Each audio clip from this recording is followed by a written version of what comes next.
Hey, what's up guys? Welcome back to Spill. Today, we are going to be talking about Trisha Paytas and Gabbie Hanna confront each other face to face, and it got pretty awkward. As well as Trisha Paytas made a video calling out Gabbie Hanna. So if you want to know the tea, then keep on watching. Just to recap on the Gabbie Hanna and Trisha Paytas drama, back in 2018, Gabbie Hanna posted a story asking her followers if it was wrong of her to inform one of her friends that his girlfriend had an STD. I have a genuine question that I want to ask the general public. If somebody tells you that somebody has an STD, an incurable STD, it comes from a close friend of theirs, a source, and then you find out that a friend of yours is with them, is it wrong of you to say, hey, just so you know, I've heard this, don't know if it's true, but this person told me, talk to them about it, ask about it? Is that up? Turns out the friend she was talking about was Jason Nash, who was actually Trisha Paytas' boyfriend at that time.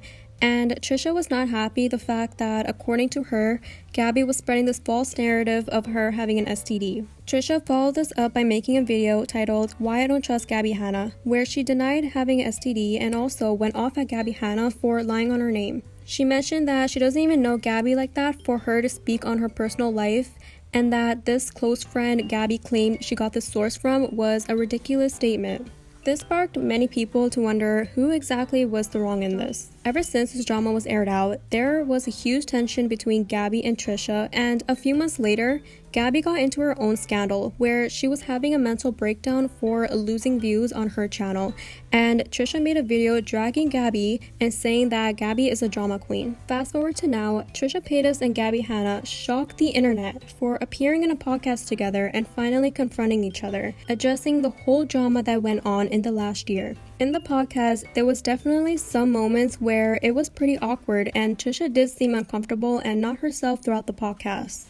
Yeah. But then there's like a lot of things online that like I don't really have any apologies for. Like I don't mind calling people out if I think something's like wrong. Like our situation, I don't really regret it because like that thing bothered me, the herpes thing with like Jason, like that thing bothered me for so long. And I told you before I even like went out with it, like I think it was like June when I texted you. I'm like, hey, this is the reason. Because I think I was having breakdowns online and you're like, why don't you want to be my friend? And I was like, this is why. And then you were just like, oh, I'm not sorry. And then I was like, okay, whatever. And then I was like, I didn't say I wasn't sorry. I said sorry. No, not in those initial in the DMs. DM, I said like, you're like, I don't think I did anything wrong. That's a friend. Well, no, I think the problem was my apology was also followed up with a, like, I was looking out for a friend. And that definitely comes off as like, I'm sorry, but here's the reason, which totally, I totally get that. Yeah. But I think the confusing part for me was like after that we had talked a lot and you were like singing my song on your stories and you and I had like had these positive conversations. So I thought we had moved past it. Yeah. And then when it came up again, I was just like, oh, well, I didn't know this was still an issue. You know what I mean? I don't know. I think the whole thing was just like,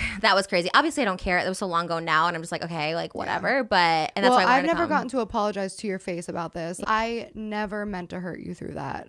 And if I had known that it would turn into this, if I knew that it would hurt you in this way, I wouldn't have done it. And I think at the time, like you and I weren't in a place where we were like friends anymore. So I didn't think that you wanted to hear from me and like to text you randomly and be like, I heard this rumor about you. Is it true? When I told Jason that, like, it genuinely was from a place of like, I don't know if this is true. I heard it. If I was in this position, I would want to know. Look out for yourself. It's your life. You care, like whatever. And it was also 2 or 3 years after I heard the rumor. Right. So like, it wasn't like I was going around like spreading the rumor. It was like it came up in a situation. Regardless, I never wanted to hurt you, but I did. Like you would send me texts like about how like, oh, I bought the shirt because you wore it in your video. I bought this necklace because you wore it in your video. Oh, and, like, damn. Okay. Like you've like tweeted before that like every time me and Gabbie hang out, we never get a selfie together. And I'm like we were friends. I thought maybe these are like Photoshop tweets because I definitely never said that. No, they're still up. I need to see these tweets. There's no way. And I got this text from this number, like Gabbie called me right now. And I was like, I don't know this number. And then I got a call from Trisha Paytas, who's in my phone. And like that was the call from Trisha Paytas. But then I got a text from the other number that I didn't have saved being like, it's Trisha, call me now. Like right after you had had called me. Well, I mean, that's just an obvious scam. I don't know. Moses, I was like, I would never. But like the number that came through that was calling me said Trisha Paytas, and then the other number said it's Trisha, call me. I don't know. So yeah, I don't know. It's obviously but one also of those scams. also tell me if you want to cut this out, because this podcast wasn't about to be about drama. Like I want to just hang out with you. No, it's totally fine. And like that's what I'm saying. I think it's important. Trisha received some backlash for being too cold-hearted, and she released a new video addressing it. I just wanted to address a couple things without obviously airing out stuff that Gabbie didn't want there. Trisha went on to say that she was at Gabbie's house for 6 hours, and Gabbie was saying some things that actually did not happen, and apparently the next day Gabbie sent a couple voice memos agreeing with Trisha that some things she thought happened actually didn't. Trisha says she did the podcast because she wanted to squash beef like she did with H3, but Gabbie said she wasn't sure if she tells someone about a personal sexual health without their consent again, and that was super triggering to Trisha. Once Gabbie started saying Trisha was gaslighting her, Trisha was frustrated, and she says that's why she came off super closed off on the podcast.